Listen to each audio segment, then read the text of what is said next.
Let's mic आज का अखबार। नमस्कार, लेट्स माइक में आपका स्वागत है। आज का अखबार के साथ मैं राखी जैन। यहाँ हम देश दुनिया के सबसे बड़े और विश्वसनीय अखबारों से चुनते हैं वो रिपोर्ट्स जो सिर्फ खबर नहीं, आपकी समझ और सोच को गहराई देती हैं। द न्यूयॉर्क टाइम्स में प्रकाशित लेख Trump has made a fundamental miscalculation about Iran.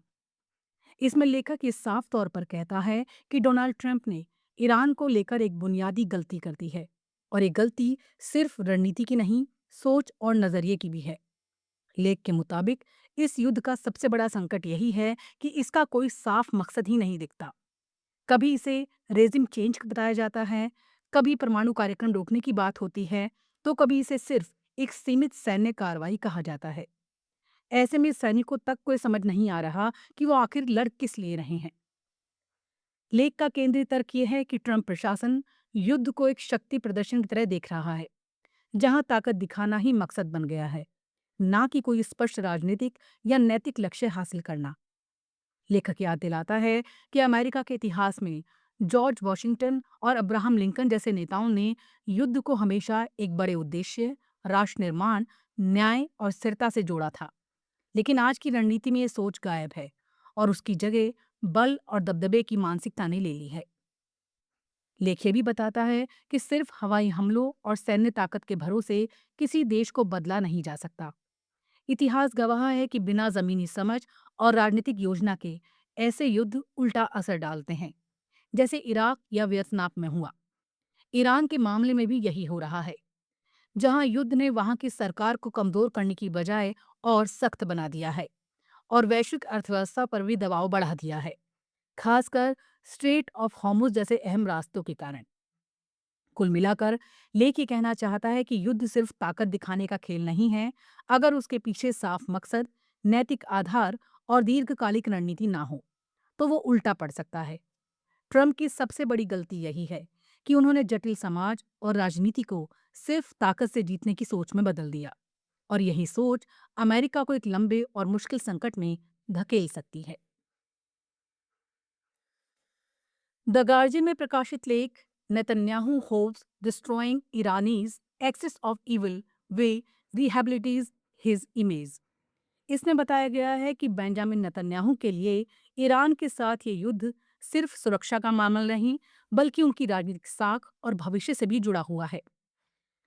लेख समझाता है कि 7 अक्टूबर 2023 के हमले के बाद उनकी छवि काफी कमजोर हुई थी, और अब ईरान के खिलाफ सख्त सैन्य कार्रवाई के जरिए वो खुद को एक मजबूत नेता के तौर पर फिर से स्थापित करना चाहते हैं। दिलचस्प बात यह है कि इसराइल के भीतर इस युद्ध को लेकर जबरदस्त समर्थन है। 90% से ज्यादा लोग इसके पक्ष में हैं, लेकिन इसके बावजूद नेतन्याहू की लोकप्रियता में कोई बड़ा उछाल नहीं दिख रहा। लेख ये भी बताता है कि इसराइल में इस समय लगभग कोई प्रभावी विपक्ष नहीं है, और राष्ट्रीय एकता के माहौल में युद्ध पर सवाल कम उठ रहे हैं। हालांकि कुछ आवाजें ये जरूर पूछ रही हैं कि ये युद्ध असल में सुरक्षा के लिए है या राजनीतिक फायदे के लिए। दूसरी तरफ अंतर्राष्ट्रीय स्तर पर इस युद्ध को लेकर चिंता बढ़ रही है, खास तौर पर अमेरिका में, जहां लोग इसे चॉइस का युद्ध मानकर विरोध कर रहे हैं। लेख का बड़ा संकेत यह है कि नेतन्याहू एक जोखिम भरा दांव खेल रहे हैं। अगर युद्ध उनके पक्ष में जाता है तो उनकी छवि सुधर सकती है, लेकिन अगर इसे यूनाइटेड स्टेट्स के साथ रिश्ते कमजोर होते हैं या हालात और बिगड़ते हैं, तो ये उनके लिए उल्टा भी पड़ सकता है।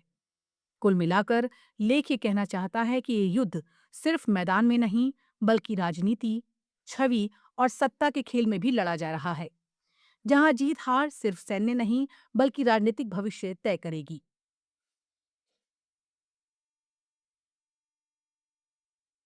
बीबीसी हिंदी में प्रकाशित लेख ईरान जंग, तेल के अलावा रोजमर्रा की ये चीजें महंगी हो जाएंगी।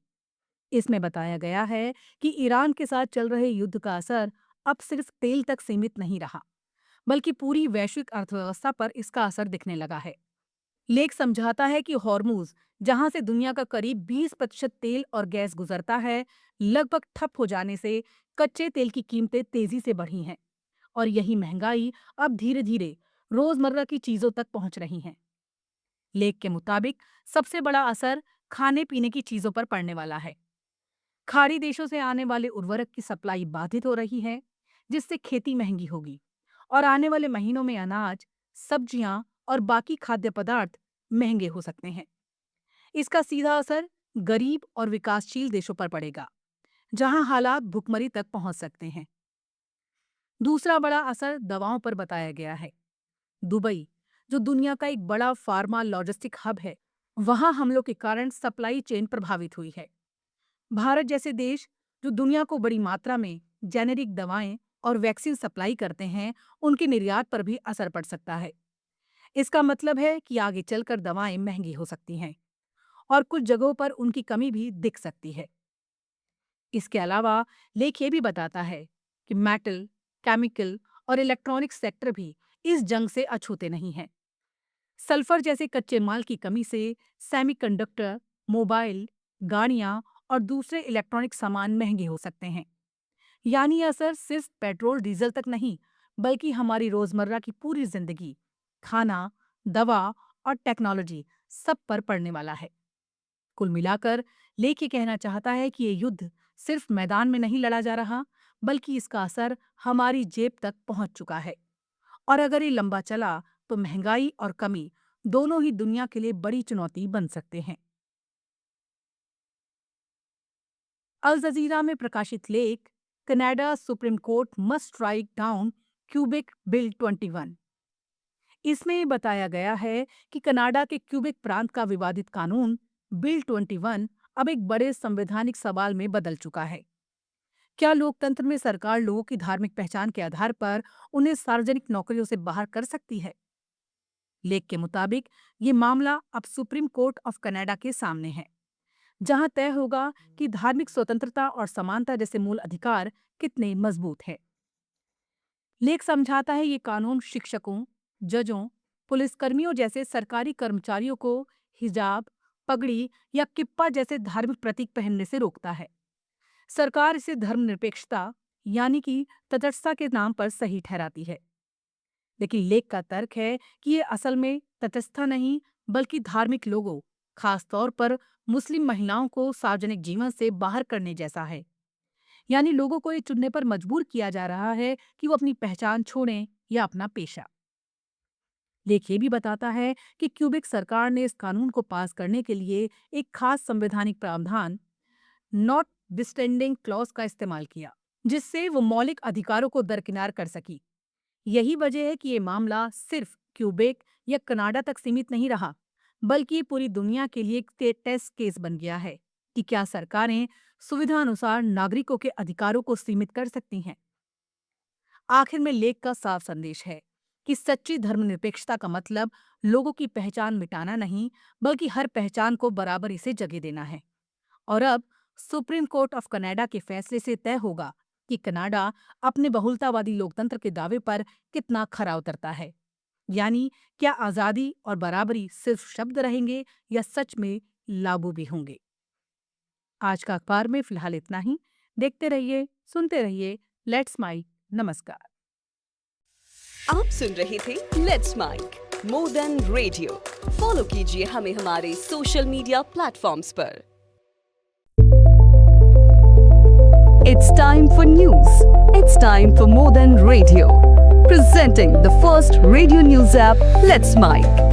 Let's Mic, a news-based app on your phone where you get to watch and listen news, talk shows, interviews, radio show podcasts.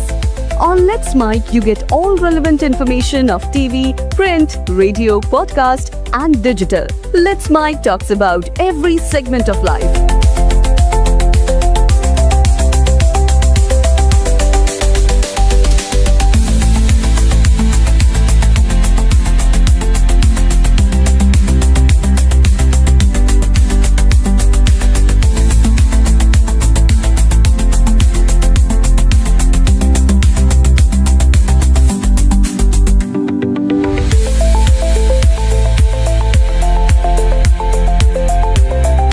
Download the app now from Play Store. Available both on Android and iOS mobile phones. Follow us on YouTube, Instagram, Twitter, LinkedIn, Facebook, Telegram, WhatsApp, Snapchat. Let's talk, let's connect, and let's mic. आप सुन रहे थे